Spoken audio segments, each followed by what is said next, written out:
look, I need a job. And she said, come through. And I went, and I literally became her helper. And while I was there, she actually helped me to get something at a company in City Deep. And I think about a year later, after that, in 2005, I registered for my course in psychology at UNISA. And it's been quite a challenging process in terms of not only the studies, but also some of the challenges of your personal life, without wanting to pry, because it seems to be quite important to your story. What were those challenges, and how have you tackled them? So basically, I was and still am the only breadwinner at home.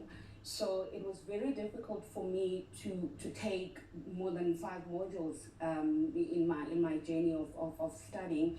So I find myself in a position where I take 1 module, or I take 1 module a year or 2 sometimes. That's when I eventually, that's why it took me 13 years.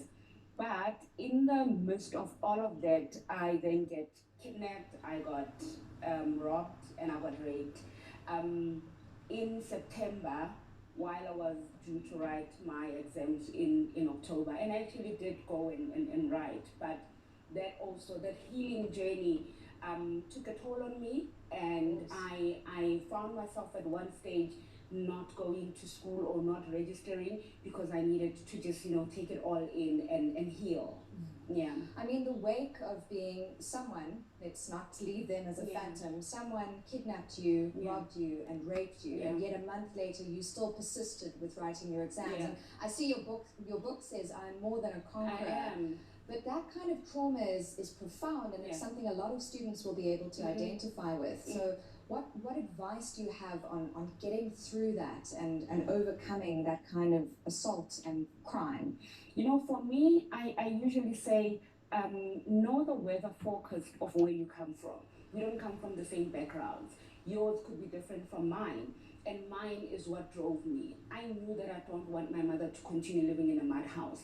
I knew that I didn't want to be the next generation of domestic workers, because my great-grandmother was one, my grandmother, my mother, then me. I knew that it had to stop with me. So every time I thought about my children, the next generation, my younger sisters, I thought I will be that game changer in my family. And despite the pain, and I'm not saying that I woke up and I was like, yeah, I'm ready to do this again. Okay. No, I cried. I mean, I was on ARVs, from being celibate to suddenly being on ARVs, and 3 months later having an STI. There is so much that went into this. But what also helped me is I talk. So whenever I got an opportunity to sit down with someone, I just pour my heart out, and that really, really did help me. So my advice to someone listening is that rape is survivable, and there's life after rape. I mean, today I'm a managing director of my own company. I wrote a book, Shadows of My Scars, and I just released another book now. So my need for success, and my need to shine, and my need to be that beacon of hope for rape survivors made me to where I am today. I mean, it's incredible stuff, really. You are made of steelier stuff than many. I just want to refer to an article, because there was a quote in it from you, Linda, that really stood out for me. It says, and this is in the wake of, coming to Joburg, struggling, trying to find somewhere to stay, trying to find work. You said, but I am a smart girl. By the time I eventually left that company in City Deep, I'd been promoted from reception and filing to later imports controller. The fact that you know your value, I'm a smart girl, this kind of conqueror spirit inside of you. How do you think that came about? Is it something you were born with? Was it nurtured by people around you? It's a very prominent characteristic. Self-awareness is very important. When you know who you are, you will never be controlled by what the environment feeds you. I did my matric when I was 15. Wow. Which means twice in my life I was promoted.